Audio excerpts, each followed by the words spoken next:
അസ്സലാമു അലൈക്കും വറഹ്മത്തുള്ള. വിശുദ്ധ ഖുർആനിലെ 67-ാമത്തെ സൂറത്താണ് സൂറത്തുൽ മുൽക്ക്.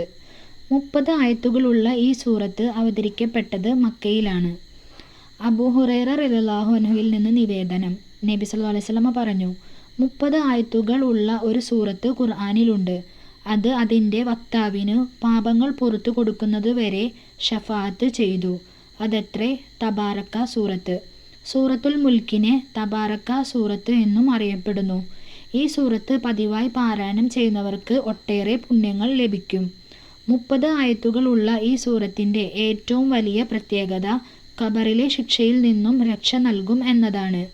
ഈ സൂറത്ത് നിരന്തരം പാരായണം ചെയ്യുന്നവർക്ക് വേണ്ടി അത് വാദിച്ചുകൊണ്ടിരിക്കും, അയാൾ സ്വർഗത്തിൽ എത്തുന്നതുവരെ.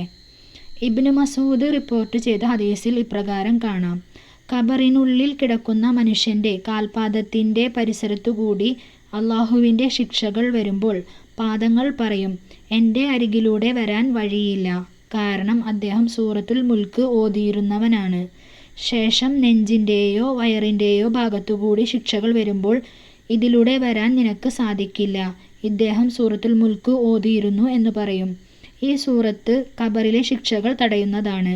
എല്ലാ രാത്രിയും ഉറങ്ങുന്നതിന് മുൻപ് ഈ സൂറത്ത് പതിവാക്കുവാൻ റബ്ബ് നമ്മളെ ഏവരെയും അനുഗ്രഹിക്കട്ടെ. വീഡിയോ ഇഷ്ടപ്പെട്ടാൽ ലൈക്ക് ചെയ്യാനും സബ്സ്ക്രൈബ് ചെയ്യാനും ഷെയർ ചെയ്യാനും മറക്കരുതേ. അടുത്ത വീഡിയോയുമായി കണ്ടുമുട്ടുന്നതുവരെ അസ്സലാമു അലൈക്കും വറഹ്മത്തുള്ളാഹി.